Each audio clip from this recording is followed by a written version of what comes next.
ভাই,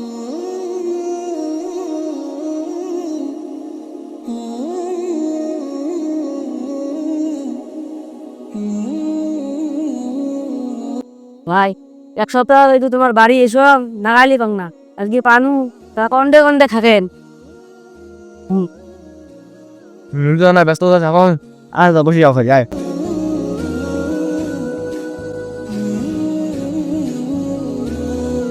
কিছুর জন্য তুই আমার বাড়ি আসিস আর কিছুর জন্য খুঁজিস কি করবো ক তো মেলা ব্যস্ততা থাকুন মানুষের টেন্টে হাবাং মেলা আজি এরা যাং বলি কাইল এরা যাং বলি দিবের চায় না আজ এ বাজারত ডাহাই কাইল ও বাজারত ডাহাই এ আনিবের সময় আসিবে মোর মা অসুস্থ মোর বাপ অসুস্থ দিবের সময় নাই মুইও তো আনু টিহা বলি কি এলা কয়। তা যাই হোক ওগুলি কথা বাদ দে তুই কি করবার তাই হোক টাঙালে তো গেনু, টাঙালে তো কাম কাজ নাই, বাড়িও আনু। আমি বলবেন না যে বাড়িতে তো কাম কাজ নাই। বেড়া ইসলাম বাজার মাদ্রাসা পড়ে, মাস টেকছে বেতন হওয়ার নাই যে 300, তোর পরীক্ষার ফি দিচ্ছে 200। কিসের বলে হরিপুর ব্রিজ উদ্বোধন হচ্ছে, ওরে ঘুরবে যাবে, তার ফি দিচ্ছে 200। বাইরের মধ্যে ফির বউ ছোয়া অসুস্থ, তার ফির এক চিন্তে, ফির খরচ খেলা নাই। এখন তোমরা মোক সব মিলি 5,000 টাকা জোগাড় করি দাও। এমন সময় আলু তোর আর কি কম তোদার পছন্দ মোটে একটা রেখা নাই যাই হোক তুই নিজের মানুষ আসছিস একটা কথা কছিস নাও খবর পাং না তুই বিকেল বেলা আসিস দেখুন কোনো ব্যবস্থা করে পাং না পাং তোর একটা উপকার করে দিতে সব হয় ভাই তাহলে না দেখেন, মনে না খুবই সমস্যা, বলে থাকো মুই জানু।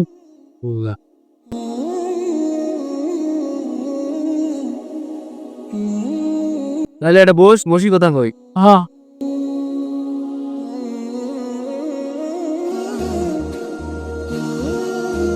শোন দুটোটা লাইন পাইছ এই যে আলামী হাসিয়েছে না হসুরি আসিল হাসিলা কেমন করি এগুলি কাজ পরে ও তো মাথাতে ঢোকে না তোর কাছে যে তুই তো তোর কথা সব খুলি গেছ তোর নাম হাতে উল্লেখ করি গেছ যে কামাল সাহেব আছে না তার 5,000 টাকা দেব যে কামাল সাহেব আছে না খুব বিপদ পড়ছে 5,000 টাকা দাও এখন কি কিছু জানিস যে একটা শর্ত আছে 5,000 টাকা দেন 1 মাস পর 6,500 টাকা নেই যদি মানেন তাহলে দেন যে হাজি মানুষ এমন কি 5,000 টাকা 6,500 টাকা নিবে স্যার ওরা কত করি কোনো মানে না পরে কোনো যে তোমার 6,500 টাকা নয় 6,000 টাকা দেন আমার সাইডে কি হবে এটা আমি বুঝি এখন টেহাটা তো মন নয় টেহাটা হাজির টেহা সময় মতন টেহাটা হয়ে হাজির দোয়া নাকবি আচ্ছা ভাই, আমার অনেক উপকার করলাম, সময় মতো মুই টিহাটা দিয়ে দেন।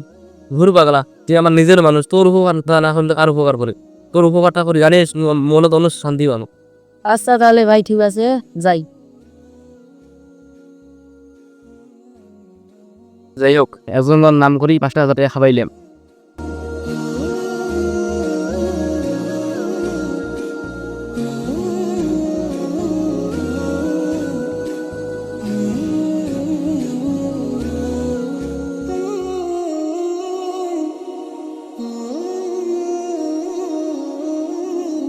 আজি সাহেব, আমি যে আপনার কাছ থেকে 5,000 টাকা নিয়েছিলাম, 3 বছরে তার 36,000 টাকা লাভ দিয়েছি হাজি সাহেব।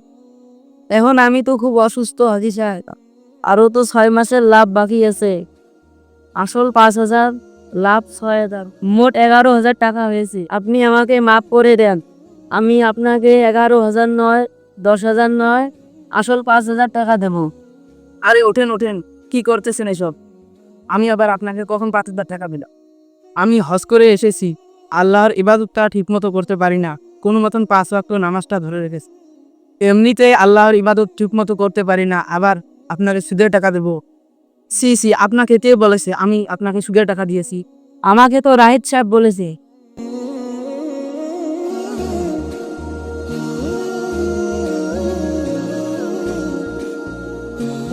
রাহিত সাহেব, ও রাহিত সাহেব, এইদিকে আসেন।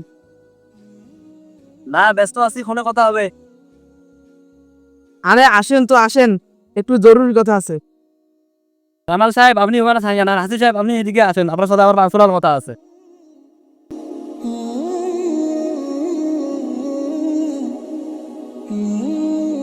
আরে কি হয়েছে ডাকতেছেন কেন আপনি বলে আমার নাম করে কামাল সাহেবকে সুদের টাকা দিয়েছেন? আরে আসতে বলেন শুনবি আমার নাম করে কি আর সুদের টাকা দেওয়া যায় এই আপনার নাম বলে চাকরি দিয়েছি সি সি রাইট স্যার, আপনি এটা কাজ করেছেন। আমি একজন হাজি মানুষ আর আপনি আমার নাম সুদের টাকা দেয়। আপনি কি জানেন সুদের ভয়াবহতা কি, সুদের শাস্তি কি? যে সুদ নেয় এবং যে সুদ দেয় আর যে সুদের সাক্ষী থাকে, তিনজনই এফে অপরাধ। আপনি কি জানেন নামাজ না পড়লে 1 টাকা না, রোজা না রাখলে 1 টাকা না, আপনি যদি মিথ্যা কথা বলেন 1 টাকা না। আর আপনি জানেন সুদের গুনাহ কয়টি? এই সুদের 70টি গুনাহ। আপনি কি জানেন এর মধ্যে সবথেকে ছোট গুনাহ কোনটি? মায়ের সাথে জিনা করা। আপনি কি পারবেন আপনার মায়ের সাথে জিনা করতে? সি সি হাজি সাহেব, আস্তাগফিরুল্লাহ, আপনি এগুলো কি কথা বলেন? কেউ কি পারে নিজের মায়ের সাথে দেনা করতে? সি সি না, এটা তো শুধু সুদের সবথেকে ছোট গুনাহ। আপনি কি জানেন সবথেকে বড় গুনাহ কি? আল্লাহ ও আল্লাহর রাসূলের সঙ্গে জিহাদ ঘোষণা করা। আপনি কি পারবেন আল্লাহ ও আল্লাহর রাসূলের সঙ্গে জিহাদ করতে? আমরা কি পাই আল্লাহর সাথে যুদ্ধ করতে? যে জায়গাতে ফিরাউন নমরুদ যুদ্ধ করি পায় নাই, আর আমরা তো ওটা মানে সময় মুক্তিতে লাভ হোক, আমরা কি পাবো? আমরা যদি যুদ্ধ করবি দুই আল্লাহর সাথে, তাহলে না আমরা ওটা পাউডার হয়ে যাবো। তাহলে যে আপনি যে সুদের টাকা দেন, আদি তওবা করুন এবং ফিরে আসুন সুদ থেকে। আপনি যে কামাল সাহেবের কাছ থেকে 11,000 টাকা পান, সুদের 6,000 টাকা বাদ দিয়ে আসল 5,000 টাকা নেন। আমি অনেক বড় ভুল করেছি হাজি সাহেব। আজ থেকে আপনাকে কথা দিলাম আর কোনোদিন সুদ খাবো না এবং সুদের টাকা খাওয়া দেবো না। আরে কামাল সাহেব, আপনিও এদিকে আসেন।